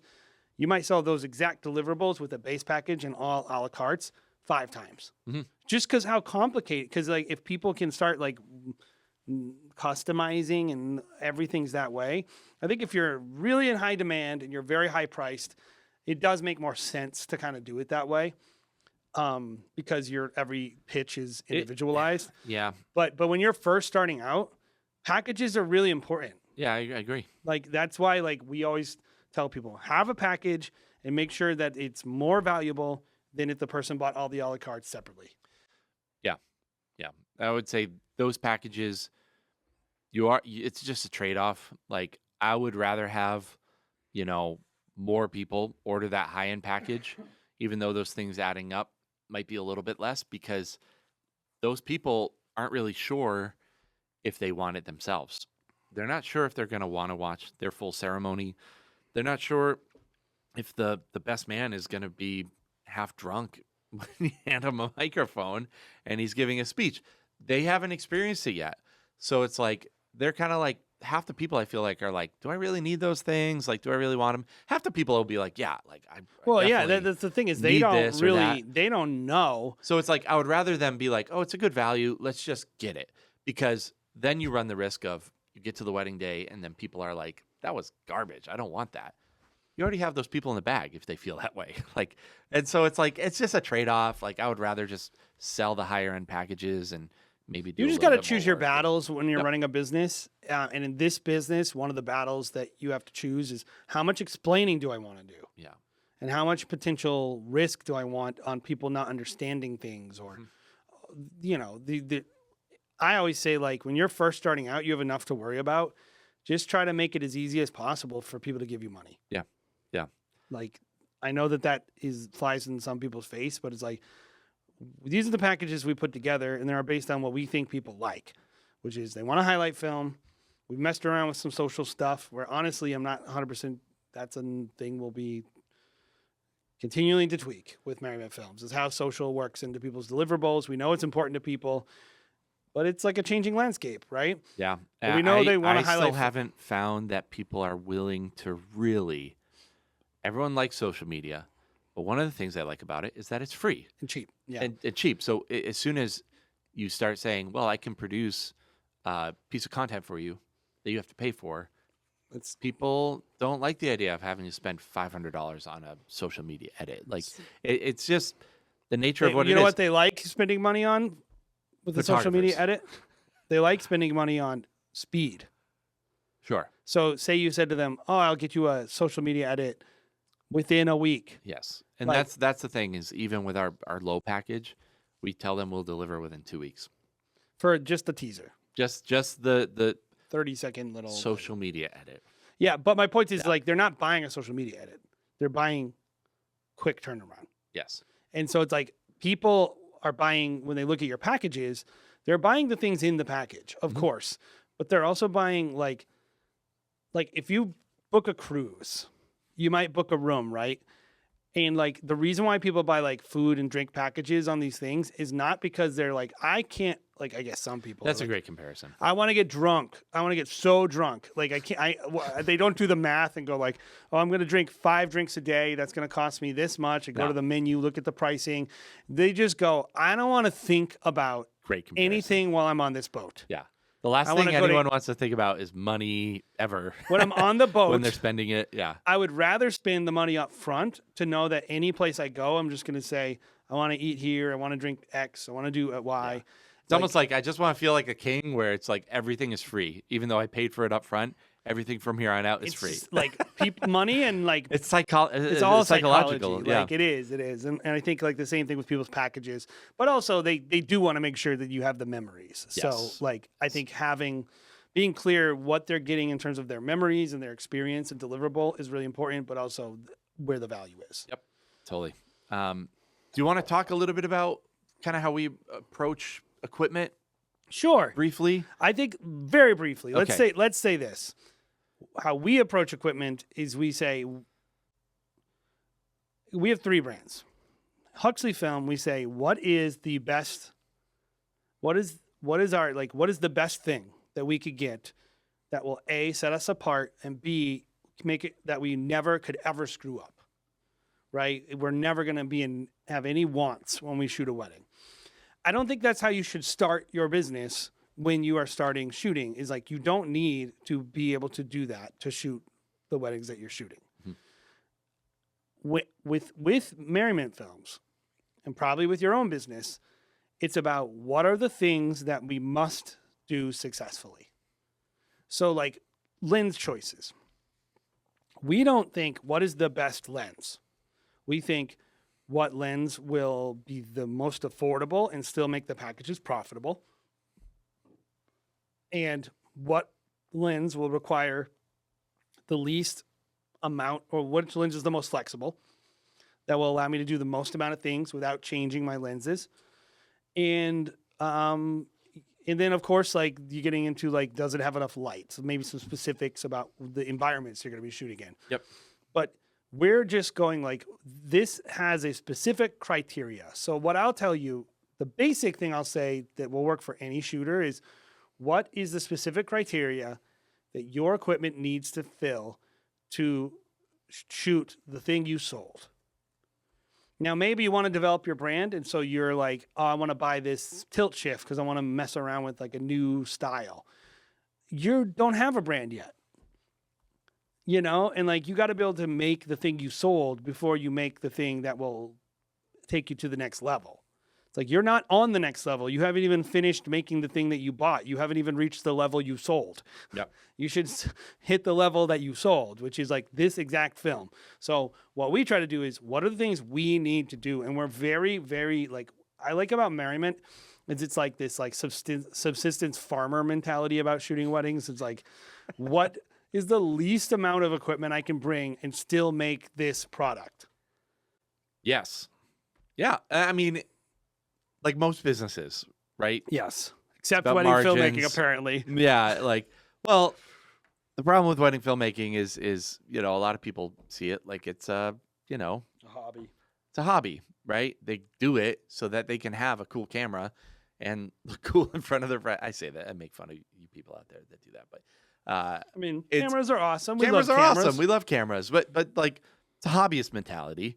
Like we're a business, so it's literally how can we make profit here?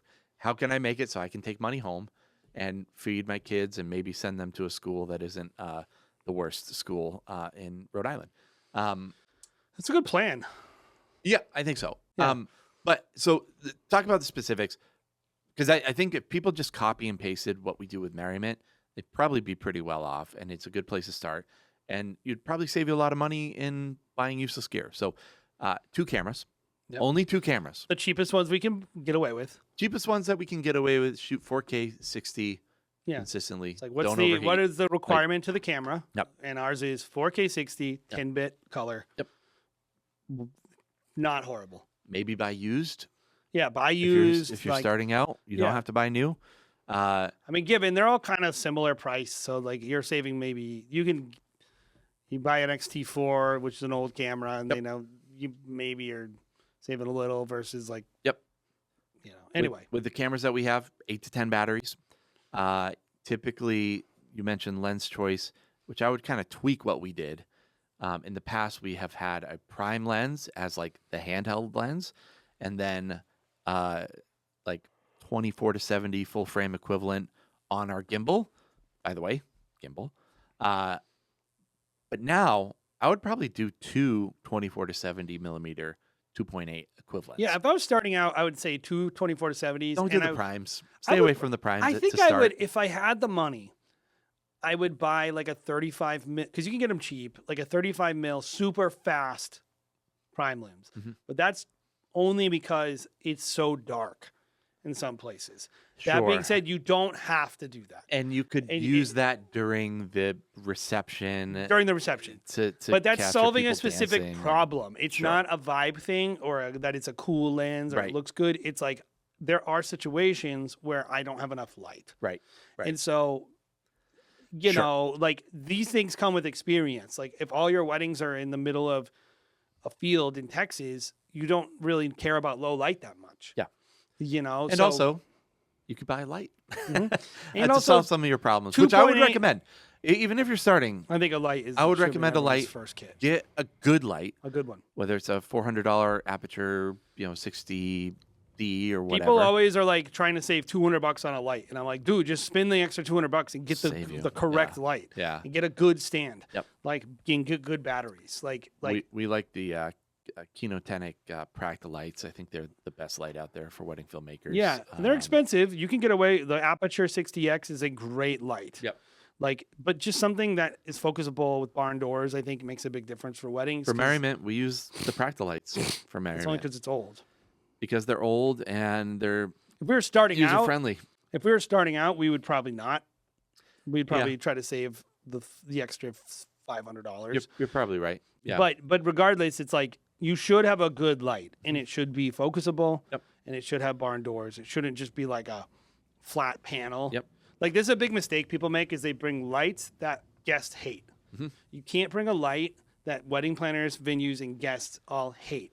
They will talk about it. They will share that this guy came and blasted this ugly light. Yep. But you should have a light because this will separate you in the market as more professional and learn to use it by following channels like Wedding Film 101 or Wedding Film School. Yep. But yes, a light.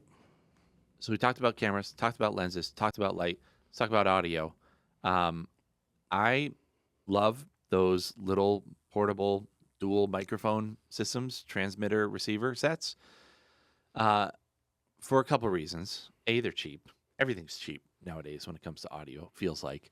There are some issues there with time coding weird stuff, if I'm correct, which I think they're adjusting and making better with newer iterations. But I like them because they're fast. I like them because as a beginner, you can actually see your audio levels.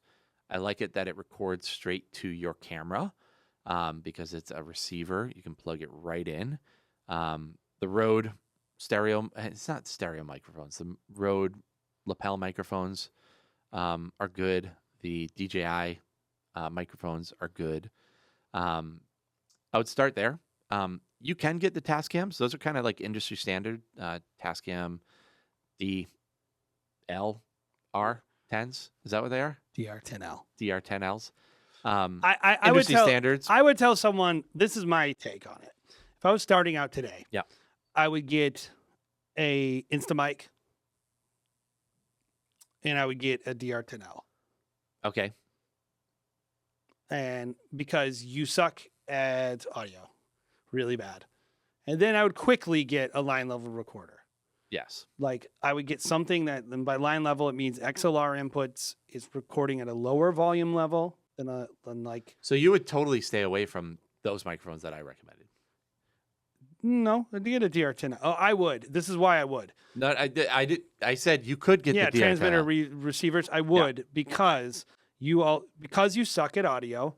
You don't realize that you will have interference with wireless systems, and you might get in trouble. You might like work with some DJ. You put your stuff on top of it, and it's going popping the whole time.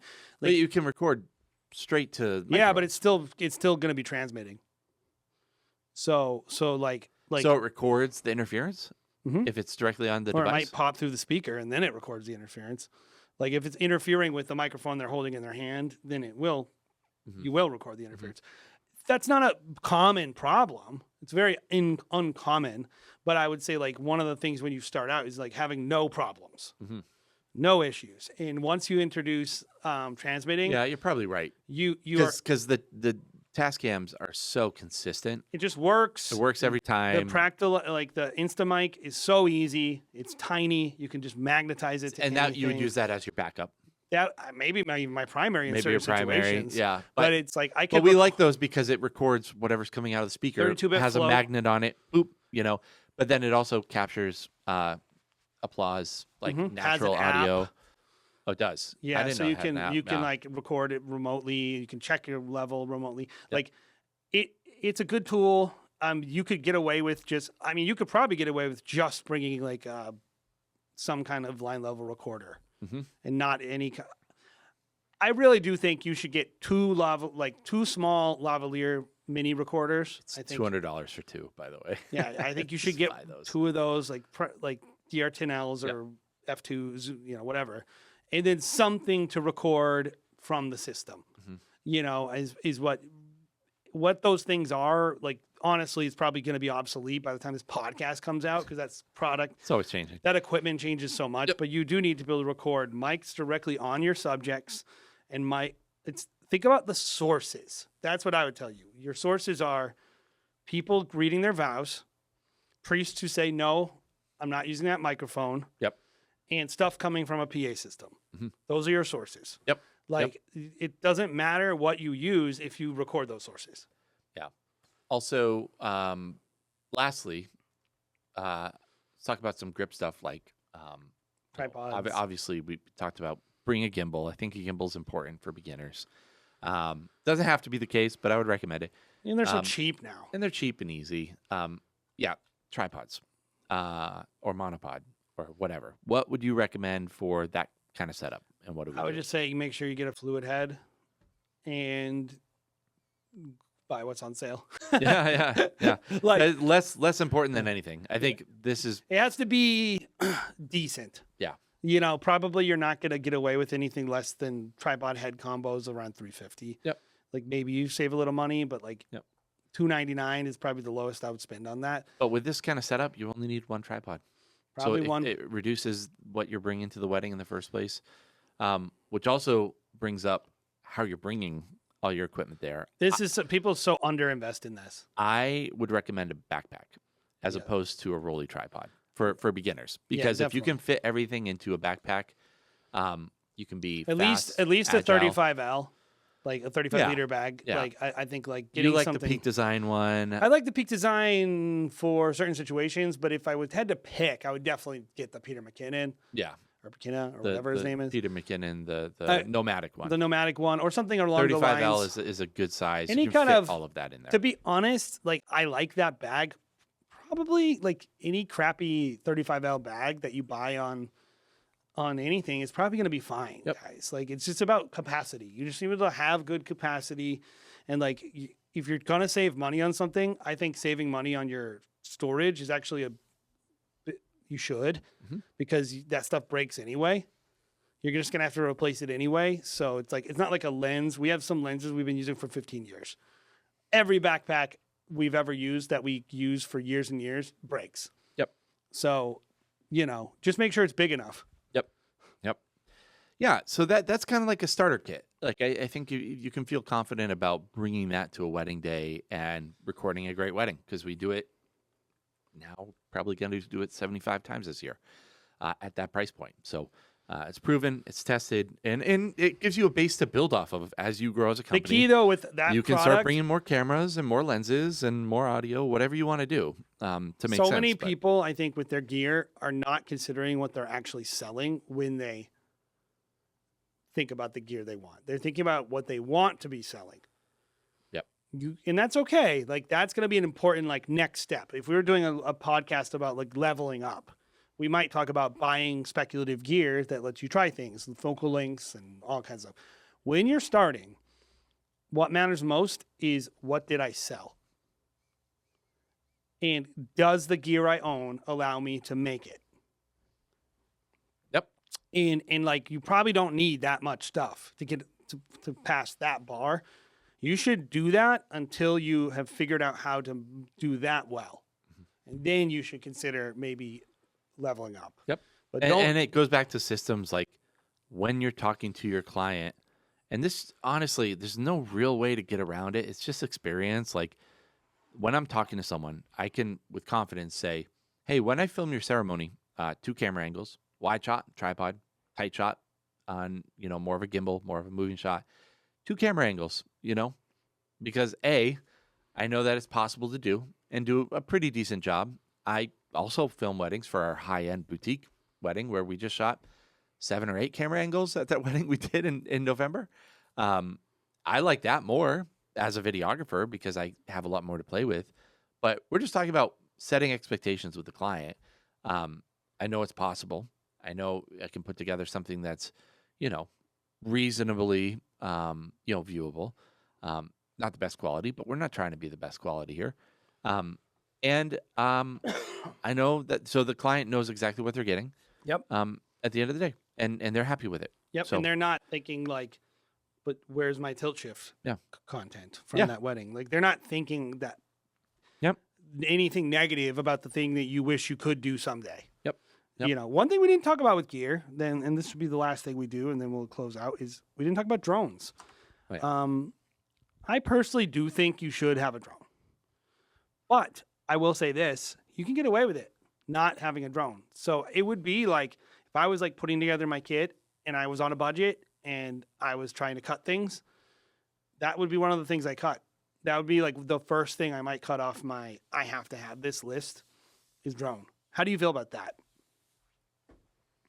if you have to, Yes, you've had to. Say you had but I would rather play a game of like, if this or this, like, like, exactly would you rather have a third camera or a drone? a drone. Drone. But would agree. I rather have all the things that I could barely afford to get my business starting or a drone? No, I'd rather have those things. I'd rather have good audio I'd equipment. rather have 2 cameras. I'd rather have good audio equipment. Yeah, I'd rather because have not having good audio equipment will give me an anxiety attack, where having a drone might just cost me. having a drone does not, unless you sell drone in your packages, which you can choose not to, by the way. Yeah. And it might be that you can't. It might be that your market, everyone has drone and you have to do it. So Yeah. keep in mind. But also, that, I think it is a feature that sells people so handily. Like, Yes. it's just something that everyone wants. And they see a drone, they're like, oh, they must be good. this is what I mean. You have to be able to make what you sold. Yeah. If not having a drone keeps you from selling weddings, then you have to have a drone. Yep. It doesn't matter. Like, ultimately, that's what I'm saying. Yeah. And if you sold a wedding and the person never thought about it and none of your footage had drones, Yep. say you had like no drone and you made a bunch of films that you put on your website and a bunch of people came and they bought that film and then they were like, oh, this is cool. I love this. Yeah, I want to buy this. You never mentioned drone. It doesn't say anywhere. You don't have to buy one. Uh-huh. Yeah. You should the person bought no drone. They never saw drones in your work. Just shoot what they bought. Yeah. And then, if you had a bunch of drone, because you're like, I want to this is the thing you got to keep in mind. If you're starting your business and you say, I'm trying to do this banger thing, can I borrow your drone, buddy? This is a great wedding for me and I want to make it awesome. Will you fly drone and give me some footage? Once you put drone in your offerings, even if you don't mention it, if you show stuff in your portfolio, you have to be able to do that for every couple. We charge for drone, but when I charge for drone, I say, here are the packages, here are the a la carte items. Mm-hmm. So when people watch drone, they go, and I'm talking them through packages, I go, I don't say that we include drone in anything. I include it in our a la carte menu. So they go, oh, I see that it says drone here for $500. Yeah, it's an add-on. They know every single time. You have to be so well, clear and with some people say, I don't care about drone. Yeah. I'd rather save the money. Yeah. But it's like That's whatever their it decision. is, that's their decision. But you can't have drone and then or have anything in your portfolio that if a person asks you to do it, you can't do it. Mhm. So that's an important gear consideration is Yep. what you're showing and what people are buying. You need to be able to reproduce that, and you need the gear to reproduce that. Yep. Cool. So let's wrap this one up. Guys, thank you for listening to another episode. Hope you've enjoyed it. Beginners, hopefully, if you are, a veteran and you've been around for a long time, you've also enjoyed this episode, especially when it comes to It's like a your own mega-sode. systems. Yeah. This is a long one. How long do we go? An hour and a half? 40 minutes. Nice. Oh, that's extra bonus content. But honestly, well worth it. I think beginners, there's a lot to kind of consider when you're first starting. And, we do plan on putting out those resources just to recap. Wedding Film 101. We didn't even talk on the about lead YouTube channel. generation. There's so much more to learn about. There's more. Wedding Film 101, something that we're going to be doing soon. And you should be able to go onto YouTube and find those videos now, free resource. Go to weddingfilm.school/resources. You can also find some free things there. If you want to set up a coaching session, that's something that we didn't talk about. You can set up a coaching session on the website as well with Jason or myself or Bobby, I believe, too, is on there as well. the time is limited, by the way. So if you don't see a schedule that you like, just reach out. Yep. And so, a lot of resources to kind of get you guys started. I think that's it from us this week. Anything else you want to add, Jay, before we go? No. Nice beanie, by the way. Well, thank you. It says Wedding Film School on it. Been seeing a lot of those out there these days. Yes, I would just say if you're starting out, you heard this episode and you got all the way through it, you're gonna get 10 Wedding Film School points. Congratulations. Yeah. How did those get calculated? On the website or just mental notes? Well, it's an inherent value. It's like Yeah. it's like this is very important to the world, what we're doing, and I don't decide it. We add it to their social credit score. It's That's where it's added. well, you have to go and invest on a crypto. It's a crypto. Don't worry, it's very valuable. If you put more money into it, it'll double. Yes, exactly. So have a great week, guys. Good luck in your businesses, and we'll see you next time on the Wedding Film School Show.